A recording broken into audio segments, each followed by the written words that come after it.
only on DD National.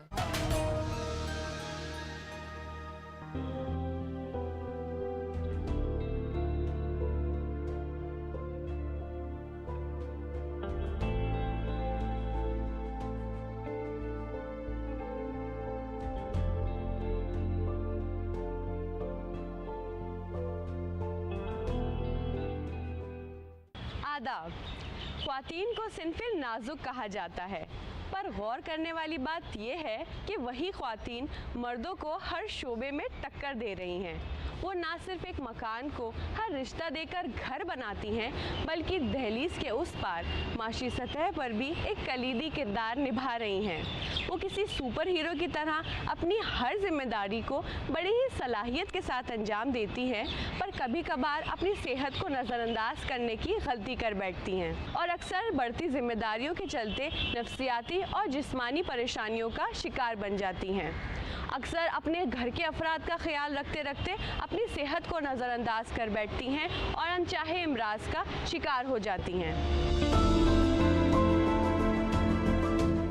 कहते हैं सेहत हजार नेमत। इसमें कोई शुबा नहीं कि ये वाहिद ऐसी नेमत है जिसके आगे दुनिया जहां की कोई शय माने नहीं रखती। भागती दौड़ती जिंदगी में अगर दिमागी और जिस्मानी तवाजुन को बेहतर बनाना है और खुद को सेहतमंद रखना है तो योग से बेहतरीन जरिया और कोई नहीं। ये एक हुनर की मानिंद है जिसे अपनाकर न सिर्फ फिट रहा जा सकता है बल्कि जिंदगी की रवानी को आसान भी बनाया जा सकता है। योग करने के हजारों फायदे आज से नहीं बल्कि हमेशा से रहे हैं। योग की तारीख तकरीबन 5000 साल पुरानी है। सप्त ऋषियों ने हिंदुस्तान के कोने कोने का दौरा किया और यौगिक तरीके से जिंदगी गुजारने की रिवायत रची और आज ये पूरी दुनिया में मकबूलियत हासिल कर चुका है। योग को अपनाकर ना सिर्फ इमराज से बचा जा सकता है बल्कि ज़िंदगी में हो रही उथल पुथल को भी काबू में रखा जा सकता है। आज इंटरनेशनल डे ऑफ योगा के इस मौके पर हम मौजूद हैं एक ख़ास पेशकश लेकर जिसका नाम है ख्वातीन की ज़िंदगी और योग। इसके तहत हम जानेंगे कि कैसे ख्वातीन खुद को फिट रख सकती हैं और अपनी रूह और जिस्म के दरमियान एक सुकून का पुल तामीर कर सकती हैं। ये सारी बातें जानने के लिए हम आ गए हैं मोरारजी देसाई इंस्टीट्यूट ऑफ योगा में, जहां मौजूद अमृता शर्मा जी हमें योग से मंसूब और अहम मालूमात फराहम करेंगी और ये भी बताएंगी कि ख्वातीन के लिए कौन कौन से योगासन मुफीद हैं।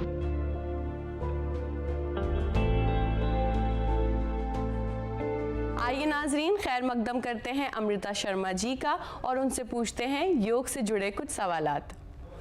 आदाब अमृता जी, मैं आपसे जानना चाहूँगी कि योग, वैसे तो दुनिया में बहुत सारी एक्सरसाइजेज मौजूद हैं, पर लोग योग ही को क्यों चुने? योग ये बहुत ही अच्छा क्वेश्चन आपने पूछा है। योग और एक्सरसाइज के बारे में जैसा पूछा, योग को ज़्यादातर लोग सिर्फ आसन और प्राणायाम से संबंधित समझते हैं जी, बल्कि योग सर्वांगीण स्वास्थ्य से संबंधित है। और सर्वांगीण स्वास्थ्य को अगर देखें तो महर्षि पतंजलि ने अष्टांग योग के बारे में बताया है, जिसमें यम, नियम, आसन, प्राणायाम, प्रत्याहार, धारणा, ध्यान, समाधि की बात कही गई है कि हर अधम से अधम, दुष्ट से दुष्ट, पापी से पापी इंसान भी अगर चाहे तो वो मुक्ति तक जा सकता है। इसके बारे में बताया है, समाधि तक पहुंच सकता है। इसके लिए सबसे पहले शुरुआत अपने व्यवहार को, कर्म को अच्छे करने की बात बताई है। उसके बाद आसन की बात कही है। जब व्यवहार हमारा अच्छा होगा तब हम सोसाइटी में जहाँ पे रह रहे हैं वहाँ पे एक अच्छे रूप में प्रतिष्ठित हो पाएंगे। तो इसके लिए महर्षि पतंजलि ने यम, नियम की बात कही है। यम में क्या आता है? यम में आता है सत्य, अहिंसा, अपरिग्रह, ब्रह्मचर्य, अस्तेय। तो ये क्या चीज़ें हैं? सत्य बोलना, अहिंसा है मतलब हिंसा ना करना, अपने पास जितना चीज़ है उसमें संतोष रहना, ये सारी चीज़। फिर उसके बाद आता है नियम, शौच, संतोष, तप, स्वाध्याय, ईश्वर प्रणिधान। जो ये नियम है वो सेल्फ ड्यूटी है, मतलब व्यक्तिगत जीवन से संबंधित अपने है। आप को कंट्रोल करना, अपनी इंद्रियों को कंट्रोल करना। उसके बाद आता है हमारा आसन, जिसको सबने समझ लिया है, योग मतलब आसन करना। बेसिकली योग जो है माइंड, बॉडी और सोल का एक समुच्चय है। बिल्कुल, आपने पूरी बात बोल दी। तो योग का क्या मतलब है? योग मतलब है जीवन को कुशलता पूर्वक जीने की कला। तो कुशलता पूर्वक एक आनंदमय जीवन कैसे जी सकते हैं उसका पाथ बताता है, उसका रास्ता बताता है योग। और योग में जैसा आपने बताया है कि शरीर, मन और आत्मा जब तक तीनों संबंधित नहीं होती है, योग नहीं कहलाता है कि हम ऊपर से कुछ बोल रहे हैं, अंदर से कुछ है। तो ये एक्सरसाइज और योग की जब आपने बात कही, तो योग का मतलब है जब हम श्वास प्रश्वास की तालमेल के साथ, जागरूकता के साथ, फुल अवेयरनेस के साथ जब हम आसन करते हैं और जिंदगी को फुल अवेयरनेस के साथ जीते हैं, तब योग होता और है। हम अंदर से अच्छा महसूस करते हैं, बिल्कुल महसूस बिल्कुल करते हैं। फिट, आनंदित, सच्चित आनंद स्वरूप महसूस करते हैं, तब योग को अचीव करने की बात होती है। और एक्सरसाइज में क्या है? एक्सरसाइज में सिर्फ हम शरीर को ध्यान में रखते हैं। तो अगर हम डिफरेंशिएट करें तो शरीर, मन, आत्मा तीनों को जोड़ते हुए जब हम किसी भी कार्य को करते हैं, वो योग कहलाता है। अच्छा, आज का हमारा प्रोग्राम जो है वो ख्वातीन की ज़िंदगी पे बेस्ड है। तो इतने बिजी शेड्यूल और बहुत जिम्मेदारियों के तहत ख्वातीन अपनी सेहत को इग्नोर कर देती हैं और बड़ी सारी बीमारियों का शिकार बन जाती हैं। तो वो क्या क्या बीमारियां होती हैं जिनको योग की मदद से हम ट्रीट कर सकते हैं? बिल्कुल, जैसा कि आप आजकल भारतीय संस्कृति में ज़्यादातर देख रहे हैं कि महिलाएं अपना ध्यान नहीं देती हैं। अब तो फिर भी 21वीं सदी आ गई है, तो जगह जगह आप थेरेपी सेंटर देख रहे हैं, योग खुद का ख्याल रखने लग दी हैं। खुद का ख्याल अब रखना शुरू कर दिया है। पर कहीं ना कहीं अब भी अगर आप 70% देखें तो इग्नोरेंस अपने प्रति है। तो इस इग्नोरेंस को दूर करने के लिए, और जैसा कि अगर हम इग्नोर करते जाएंगे अपनी हेल्थ को, तो क्या क्या समस्याएं आती हैं, जैसे कि टीनेजर्स आती हैं तो मासिक धर्म की शिकायतें आती हैं, जिसमें न केवल शारीरिक रोग अपितु मानसिक रोग भी सामने देखने में आते हैं। उसके बाद ज़्यादातर खड़े होके आजकल काम करना होता है तो कमर दर्द की शिकायतें हो जाती हैं। उसके साथ में गांठों में दर्द होने लगता है, जॉइंट्स में, जोड़ों में पेन होने लगता है। तो ये सारी मुख्य रूप से सामान्य समस्या है। उसके साथ में पेट, मोटापा, जैसे जैसे मेनोपॉज के बाद मोटापे की शिकायत हो जाती है, चेहरे पे बाल आना, ये सारी, तो ये इन सारी शिकायतों को योग, आसन और व्यवस्थित जीवन शैली और उसके साथ साथ में स्वाध्याय, कुछ अच्छा पढ़ना, कीर्तन करना, ये सारी चीज़ें योग में आती हैं। इन सब का ध्यान रखें तो योग एक सर्वांगीण स्वास्थ्य को प्रदान करता है, जो न केवल शारीरिक अपितु मानसिक, भावनात्मक, सामाजिक और आत्मिक स्तर को मजबूत बनाता है। आपने अभी मेंस्ट्रुएशन की बात करी, तो मेंस्ट्रुअल साइकिल की से रिलेटेड बहुत सारी परेशानियां लड़कियों को फेस करनी पड़ती हैं, ख्वातीन को फेस करनी पड़ती हैं, और उसके इश्यूज और भी बहुत सारे होते हैं जो उसके साथ रिलेटेड होते हैं। तो उनको कैसे ट्रीट करा जाए? बिल्कुल, अब कौन कौन से योग आसन हैं जो उसमें इन्वॉल्व होते हैं, जो प्रैक्टिस करके वो उनको ट्रीट किया जा सकता है? बिल्कुल, तो जैसा आपने अभी पूछा कि जो मासिक धर्म की जैसी शिकायतें हैं, तो उसमें क्या क्या ऐसी समस्याएं आती हैं। ज़्यादातर अगर अब अगर देखा जाए, प्रदूषित वातावरण में हम खा भी प्रदूषित रहे हैं और उसके साथ में जीवन शैली भी इतनी अव्यवस्थित हो गई है। इन सब के कारण मेन कॉज यही है कि हमारा इनटेक क्या हो रहा है, क्या खा रहे हैं, और उसके साथ में अव्यवस्थित जीवन शैली। जब सोने का प्रकृति के साथ नहीं जीवन जीते हैं, जब प्रकृति ने रात बनाई है सोने के लिए बनाई है, सुबह उठने के लिए बनाई है, और उसके साथ में हर एक समय को अपनी इंद्रियों को संयमित करते हुए जीवन जीने की बात बताई है। कौन-कौन से आसन हमें करने चाहिए इन सब प्रॉब्लम्स? तो ये जो मासिक धर्म में समस्या आती है वो इरेगुलरिटी, या तो जल्दी पीरियड्स का आ जाना या फिर पीरियड्स का बहुत देर में आना, और आना भी तो बहुत ज़्यादा मात्रा में आना या बहुत कम आना। तो ये सारी जो समस्याएं हैं वो अव्यवस्थित जीवन शैली के कारण है। अव्यवस्थित जीवन शैली के साथ साथ में आहार हमारा गलत, खान पान हमारा गलत, आहार और विहार, इन सब को ध्यान में अगर हम रखें, आहार विहार को, और उसके साथ में नियमित हम योग अभ्यास करें, योग आसनों का, प्रज्ञा योग आसन 16 आसनों का चरण है जिसमें ताड़ आसन किया जाता है अपने फुल बॉडी की मांसपेशियों की स्टिफनेस को दूर करने के लिए। दूसरा हम उसमें उष्ट्रासन का अभ्यास करते हैं जो हमारे कंधों के जोड़ों के दर्द जो होते हैं, उसके साथ में कमर के दर्द, उसके साथ में श्वसन संबंधित जो समस्याएं होती हैं उसको ठीक करता है।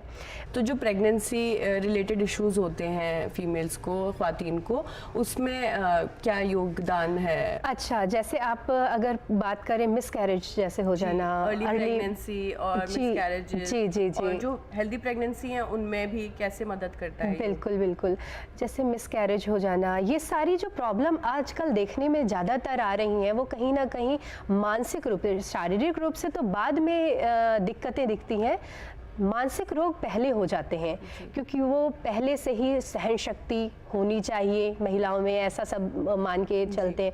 तो कहीं ना कहीं वो सारी जिम्मेदारियों को, चाहे वो घर की जिम्मेदारी है, बचपन से सिखाया जाता है, बिल्कुल बिल्कुल, चाहे वो बाहर की जिम्मेदारी है, उसके साथ साथ ही घर में बच्चों का ध्यान रखना, बाहर के कार्यालय में जो जिम्मेदारियां उसको देखना, उसके साथ में अपने लिए नेग्लेक्ट अपने आप को, अपनी हेल्थ को करते हैं। और उसके साथ में क्या होता है, धीरे धीरे मानसिक तनाव आने लगते हैं, अवसाद आने लगते हैं, जीवन शैली अव्यवस्थित होने लगती है, समय पे ना सोना, देर तक अपने पूरे घर के काम को निपटा के फिर सबसे देर में सोना और सबसे जल्दी उठ जाना, कहीं ना कहीं नींद डिस्टर्ब हो रही है। तो ये सारी दिक्कतें धीरे धीरे मानसिक रोग बनाती हैं और मानसिक रोग ही कालांतर में शारीरिक रोग के रूप में दिखते हैं। वो चाहे डायबिटीज़ के रूप में दिख रहे हैं या फिर थायराइड की प्रॉब्लम के रूप में दिख रहे हैं या अर्ली मिसकैरेज हो रहा है, जिसमें डाइट का भी बहुत बड़ा रोल है।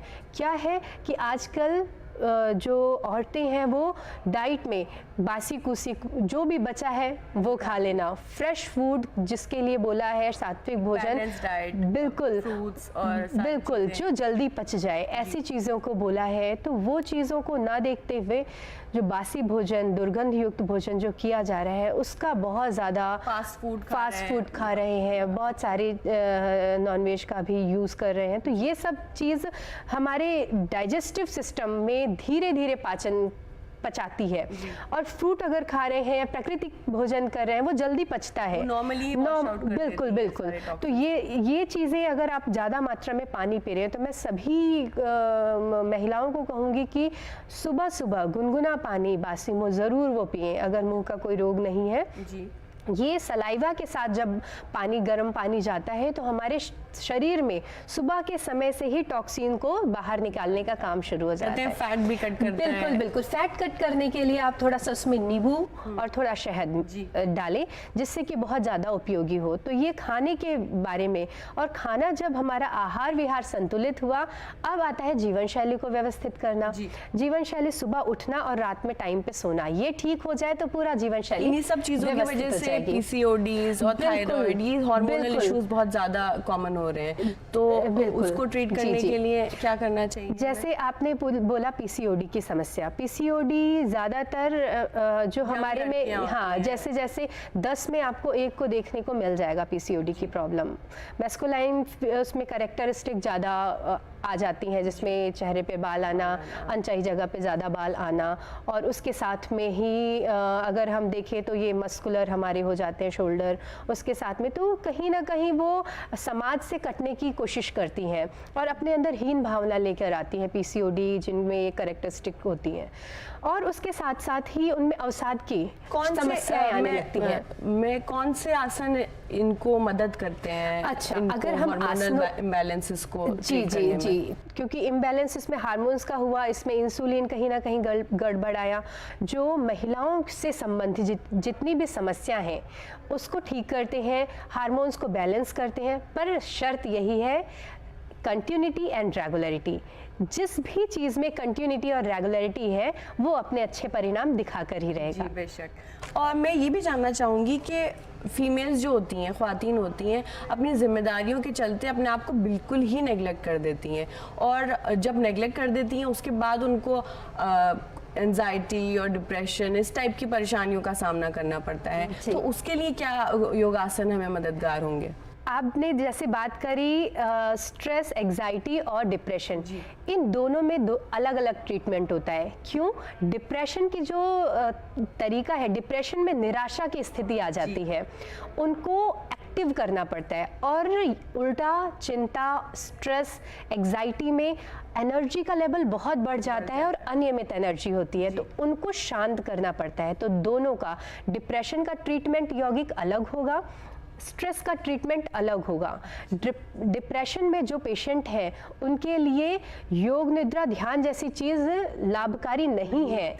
उनके लिए क्या करवाना है? सूर्य नमस्कार, फास्ट एक्सरसाइज, भस्त्रिका प्राणायाम और जितने भी एक्टिविटी ऐसी हैं आसनों की जो डायनेमिक है, फास्ट है, उसे करवाना चाहिए। तो उनको पंप अप फीलिंग, बिल्कुल, उनको एड्रेनलिन जो है वो उनका रश हो। बिल्कुल बिल्कुल। और उस ऐसी एक्टिविटी कराने से जो सैडनेस है वो दूर होती है और व्यक्ति आनंद की तरफ बढ़ता है। उसमें ज़्यादा से ज़्यादा प्रकृति के निकट रखना चाहिए डिप्रेसिव पेशेंट को।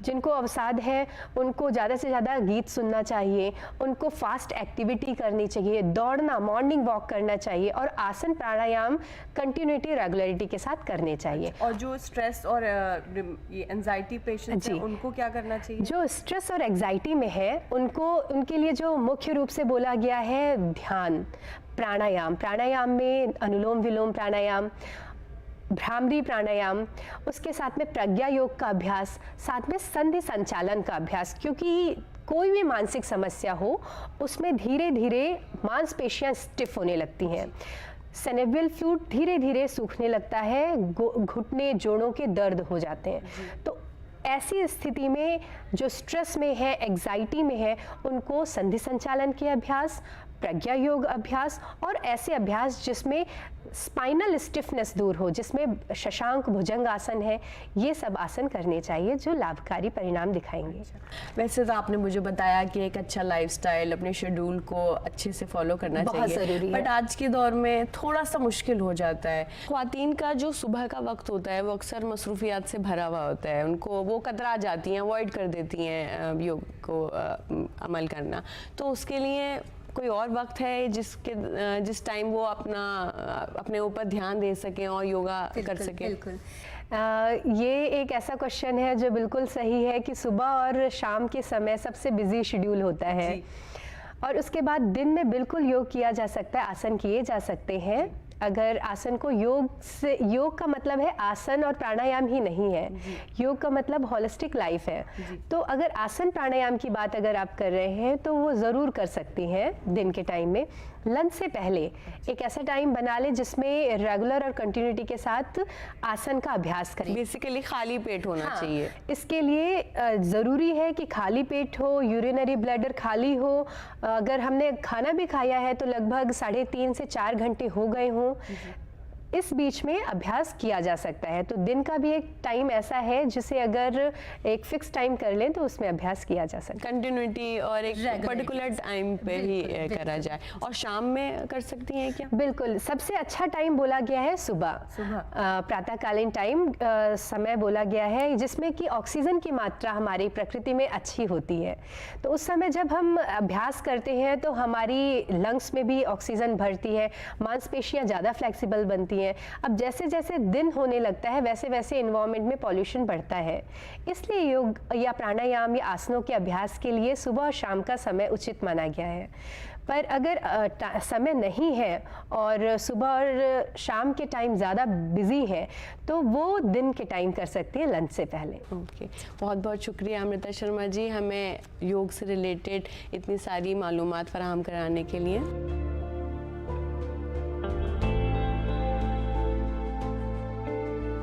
नमस्कार, अभी आपके सामने प्रस्तुत होने जा रहा है प्रज्ञा योग आसन, जो 16 आसनों का एक समुच्चय है, जिसमें न केवल महिलाएं अपितु बच्चे और बूढ़े सभी इसको कर सकते हैं।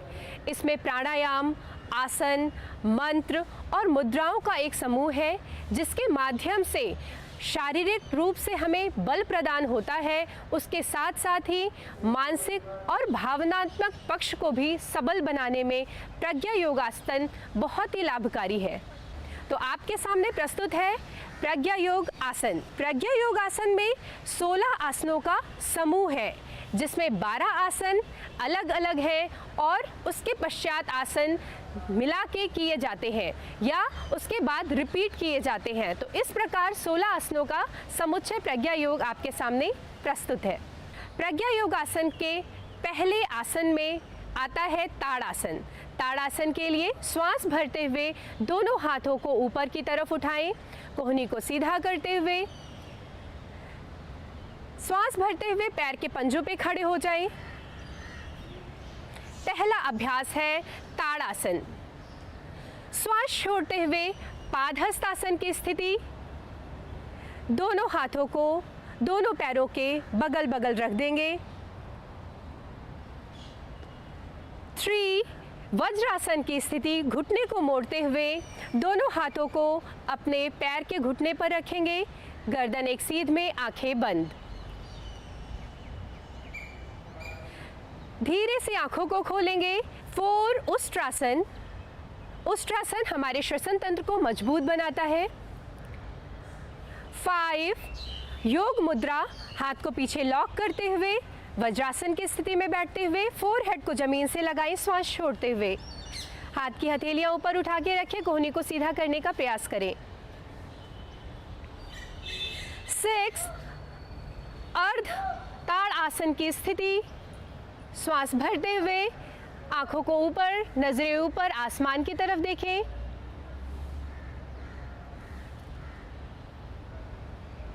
7 श्वास छोड़ते हुए शशक आसन की स्थिति।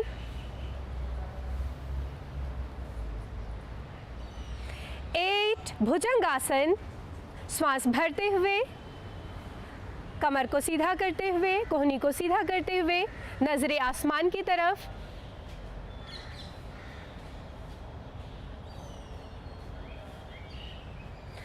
9 लेफ्ट साइड से राइट हील को देखने का प्रयास करें। 10 राइट साइड से लेफ्ट हील को देखने का प्रयास करें। 11 शशक आसन में वापस आ जाएं। 12 श्वास भरते हुए अर्ध ताड़ासन की स्थिति,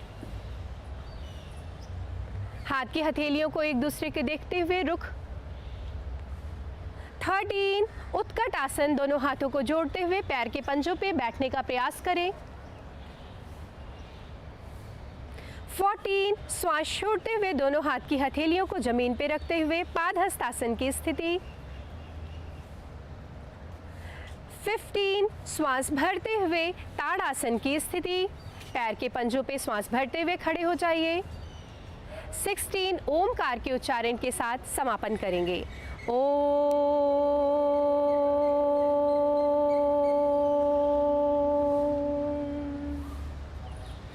अभी हम करने जा रहे हैं कुछ आसन जो हमारे पेल्विक रीजन को, महिलाओं में क्योंकि ज़्यादातर समस्या पेल्विक रीजन से संबंधित हो जाती है, उसकी फ्लेक्सिबिलिटी को डेवलप करने के लिए जितने भी आसन है उसके अभ्यास को हम करके दिखाएंगे।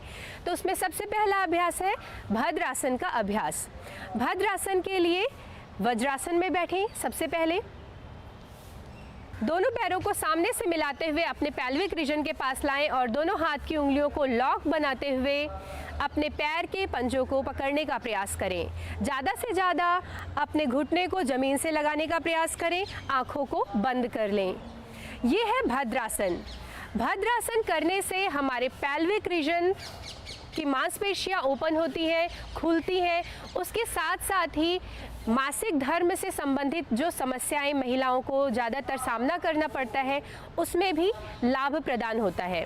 इसके साथ साथ ही यह मानसिक तनाव को भी दूर करने के लिए एक लाभकारी आसन है। धीरे से आँख खोलते हुए दंड आसन की स्थिति में वापस आ जाएं। अगला हम अभ्यास करने जा रहे हैं सुप्त वज्र आसन का अभ्यास। इसके लिए लेट जाएं, सर आगे की तरफ, पैर पीछे की तरफ करते हुए अपने स्थान पर लेट जाएं।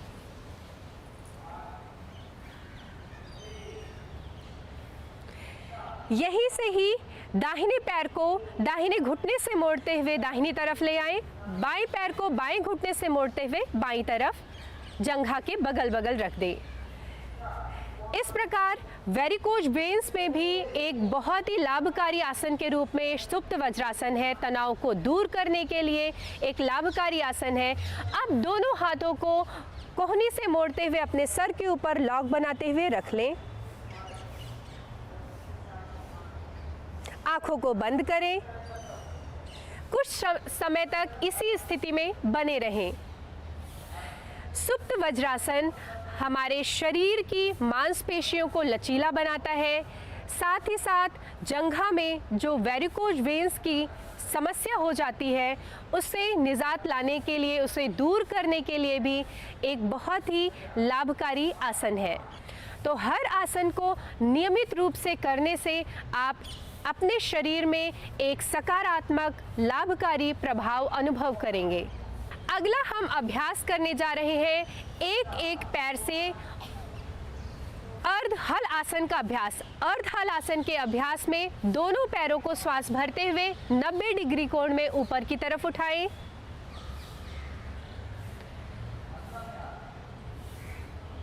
सेकेंड्स के लिए यहीं पे बने रहें। यह अभ्यास घुटनों को सीधा करने से हमारे ब्लड का फ्लो सर की तरफ जाता है, जिसके माध्यम से वेरिकोज वेन से संबंधित समस्या, पेल्विक रीजन से संबंधित समस्या में लाभकारी परिणाम दिखाता है। कुछ क्षण के लिए इसी स्थिति में बने रहें। क्योंकि महिलाओं में खड़े होने के कारण वात संबंधी रोग भी आ जाते हैं, लंबे समय तक भोजन ना करने के कारण वात संबंधी समस्याएं भी आ जाती हैं, तो इसी आसन से ही हम अगले आसन की तरफ बढ़ रहे हैं, पवन मुक्त आसन।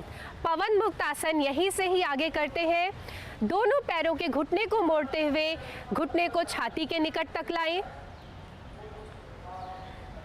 दोनों हाथों से अपने पैर के घुटनों के नीचे लॉक बनाएं।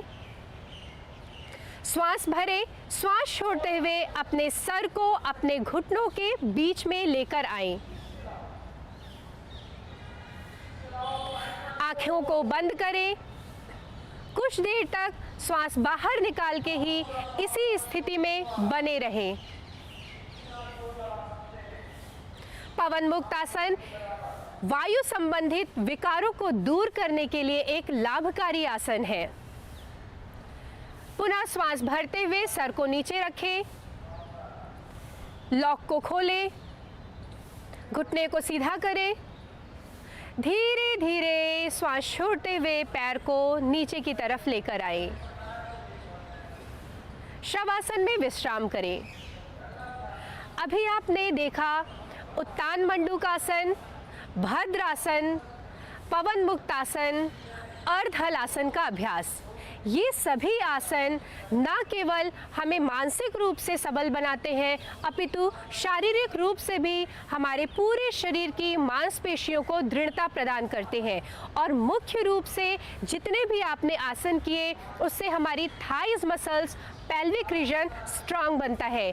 जैसा कि महिलाओं में मुख्य रूप से समस्याएं मासिक धर्म के समय हो जाती हैं, पीरियड्स प्रॉब्लम या मेनिपोज, जब पीरियड्स का समापन होने लगता है तब बहुत सारी दिक्कतें आ जाती हैं। उन सभी समस्याओं में किए हुए आसन लाभकारी परिणाम दिखाते हैं। कुछ देर तक शवासन की स्थिति में विश्राम करें। जो आपने आसन किए हैं उसके प्रभाव को अपने अंदर महसूस करें। अगले अभ्यास के लिए पेट के बल आ जाएं। बाएं करवट लेते हुए पेट के बल मुड़ जाएं।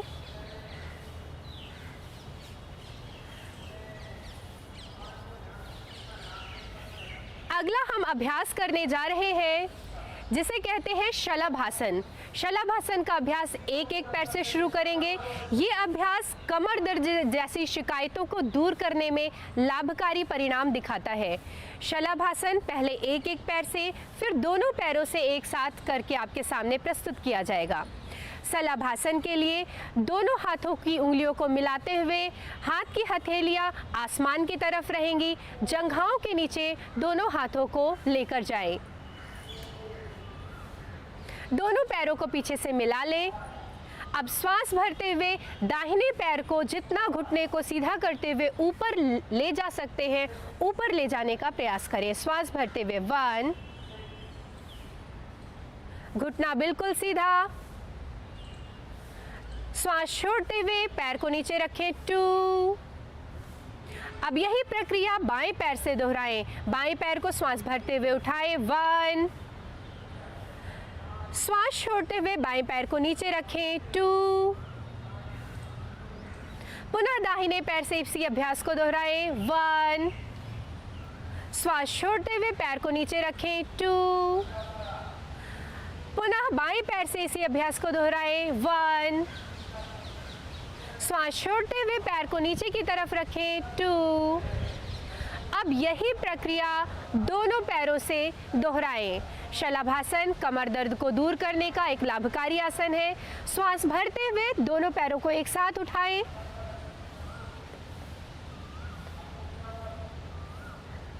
श्वास छोड़ते हुए धीरे से पैर को नीचे की तरफ रख दें। शलभासन एक ऐसा अभ्यास है जो न केवल कमर दर्द को दूर करता है अपितु साइटिका संबंधित शिकायतों में भी लाभकारी परिणाम दिखाता है। मकर आसन में कुछ क्षण के लिए विश्राम करें। मकर आसन अर्थात दोनों हाथों को आगे की तरफ अपने ठोड़ी के नीचे रखें। अपने दाहिने गाल को टिकाते हुए दोनों हाथों के ऊपर गाल को टिकाते हुए विश्राम करें। पीछे से पैर की एड़ियाँ अंदर की तरफ, पैर के पंजे बाहर की तरफ रहेंगे। दोनों पैरों के बीच में लगभग कंधे के बराबर दूरी रहेगी। यह मकर आसन देखने में जितना सरल है, लाभ उतने ही ज़्यादा है। ये एक विश्रांतिदायक आसन है जिसको करने से हमारे मानसिक तनाव को दूर करने में सहायक है। अगला अभ्यास करने जा रहे हैं भुजंगासन। शलभासन और भुजंगासन का तालमेल बहुत ही अच्छा है कमर दर्द को दूर करने के लिए। कमर दर्द या मेरुदंड से संबंधित जितनी भी समस्याएं हैं उनको दूर करने के लिए भुजंग आसन और शलभासन का तालमेल बहुत ही अच्छा रिजल्ट दिखाता है, बहुत ही अच्छा परिणाम दिखाता है। तो भुजंग आसन के लिए पुनः दोनों पैरों को मिलाएं। दोनों हाथों को दोनों जंघाओं के बगल ले जाएं। अब श्वास भरते हुए दोनों हाथों को आगे की तरफ, सर से आगे की तरफ ले जाएं। कोहनी को सीधा करते हुए सीधा कर दे बिल्कुल दोनों हाथों को। श्वास छोड़ते हुए कोहनी को मोड़ते हुए दोनों हाथों को अपने कंधे के नीचे लेकर आएं। श्वास भरते हुए अपने गर्दन को ऊपर की तरफ उठाएं, कंधों को ऊपर की तरफ उठाएं और नाभि से आगे के धड़ को ऊपर की तरफ उठाएं। दोनों कोहनियों को अपने कमर से चिपका कर रखें। यह है भुजंगासन।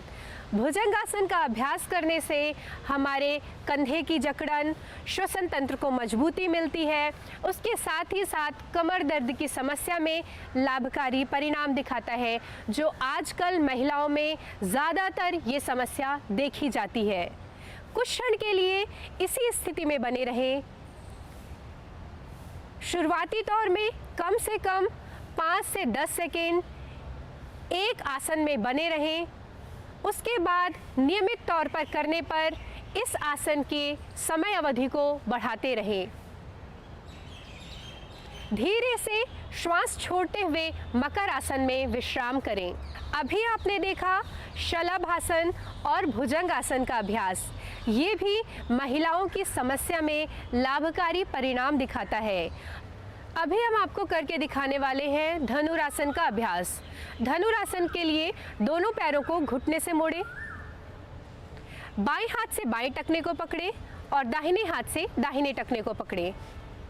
श्वास भरते हुए अपने नाभि पे अपने पूरे शरीर को होल्ड कर दें। पैर को ऊपर की तरफ खींचें हाथ के माध्यम से। कुछ क्षण के लिए इसी स्थिति में बने रहें।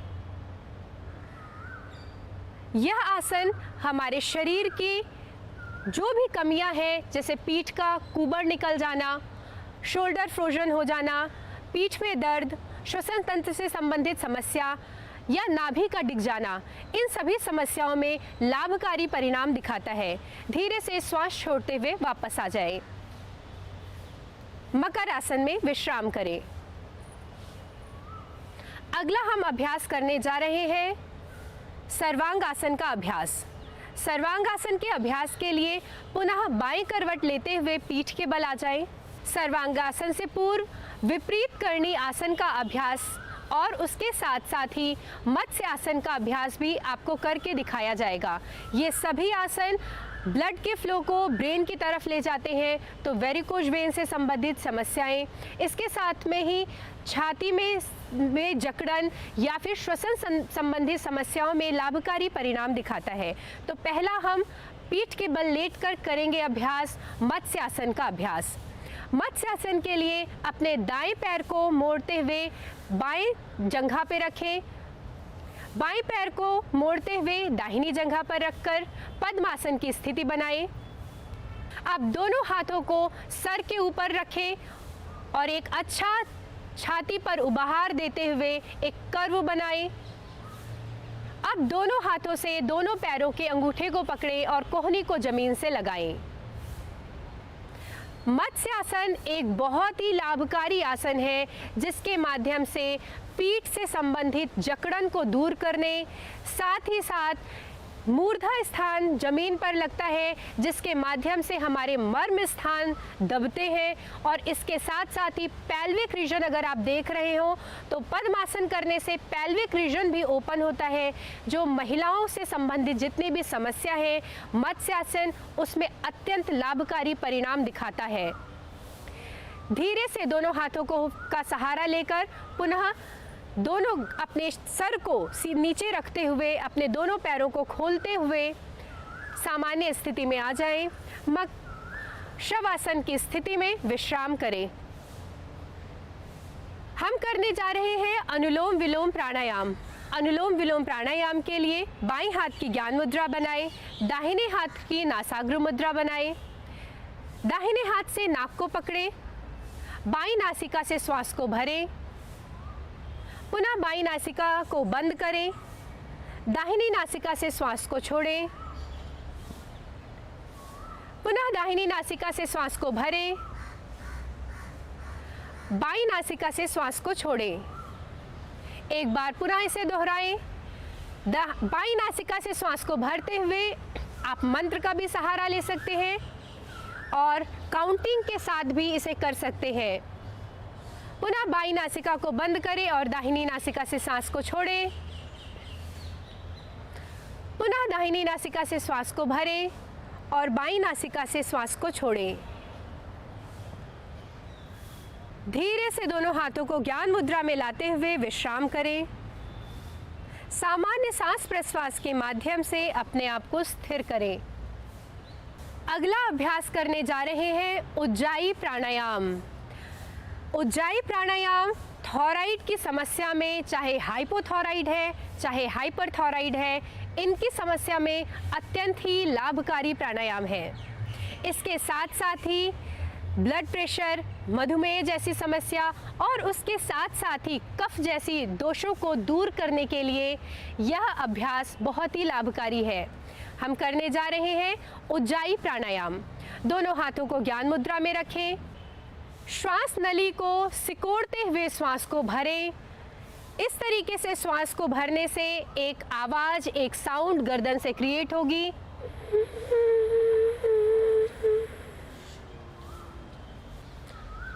कुछ देर के लिए चिन लॉक करें और श्वास को अंदर ही रोकें। पुनः चिन लॉक खोलते हुए दोनों नासिका से श्वास को छोड़ दें।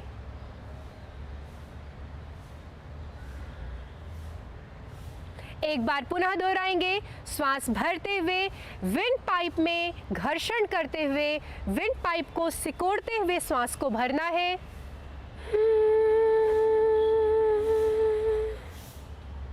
चिन लॉक लगाएं। कुछ देर तक अंदर ही श्वास को रोकें। पुनः चिन लॉक को खोलते हुए दोनों नासिका से श्वास को बाहर छोड़ दें। ये एक बार अभ्यास हुआ। इस प्रकार अगर आप ग्रंथों को देखें तो ग्रंथों में होल्डिंग के साथ और बाईं नासिका से श्वास को छोड़ते हुए इस अभ्यास को किया जाता है, जो कि एडवांस प्रैक्टिस है।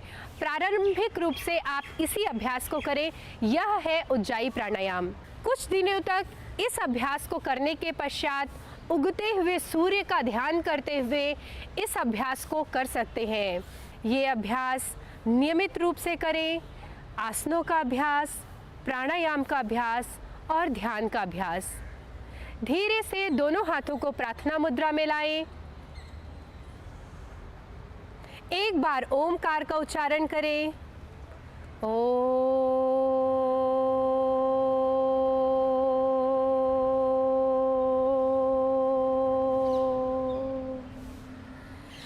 शांति पाठ। सर्वे भवन्तु सुखिनः, सर्वे सन्तु निरामया, सर्वे भद्राणि पश्यन्तु, मा कश्चित् दुःखभाग् भवेत्, मा कश्चित् दुःखभाग् भवेत्। ओम शांतिः शांतिः शांतिः। दोनों हथेलियों को घर्षण करें। आँखों के ऊपर लगाएं हथेलियों को। आँखों को हथेली के अंदर खोलते हुए वापस सामान्य स्थिति में आ जाएं। धन्यवाद।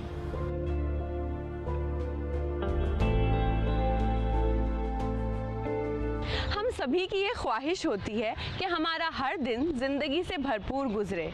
अच्छी सेहत खुदा की तरफ से एक बेशकीमती तोहफ़ा होती है, जिसको कायम रखने की जिम्मेदारी हमारी होती है। इसके लिए हमें चाहिए अच्छा लाइफस्टाइल, अच्छी ग़िज़ा और योग की। और हम उम्मीद करते हैं आज की हमारी इस पेशकश पे हमारे नाज़रीन, ख़ास तौर पर ख़वातीन, काफ़ी फैज़याब होंगी।